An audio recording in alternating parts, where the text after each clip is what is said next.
បងប្អូនណាជួបរបស់ពិតហើយបងប្អូនថ្ងៃនេះ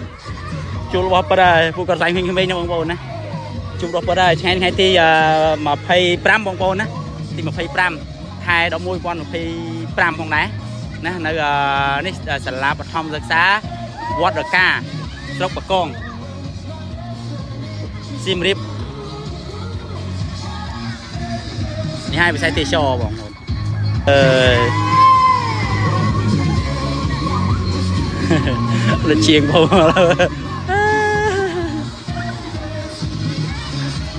នេះហើយបងប្អូនវិស័យទេសចររីករាយរបស់ខ្ញុំគឺធ្វើឲ្យភាពរីកចម្រើនដល់កុមារសហគមន៍និងដល់បងប្អូនយើងតាមទីជនបទគ្រប់ទីកន្លែងច្រកល្ហកណាខ្ញុំបម្រើវិស័យទេសចរដោយបេះដូងស្មោះត្រង់ពីពួកខ្ញុំស្រឡាញ់គេឈ្មោះប្រទេសជាតិរបស់ខ្ញុំខ្លាំងណាស់ណាគ្មានអ្វីមកទិញឆន្ទៈមនសិការរបស់ខ្ញុំនិងចំណេះចេះដឹងដែលខ្ញុំរៀនពីគ្រូចាស់ព្រឹត្តិកម្មទាំងអស់ដែលគឺជាអ្នកប្រាជ្ញឬក៏អ្នកចេះដឹងតែងទទួលមានវាម្ដៅរបស់ខ្ញុំឲ្យជាបម្រើភាពស្មោះត្រង់ខ្លួនឯងដូចជាបម្រើស្មោះត្រង់លើប្រទេសជាតិផងដែរ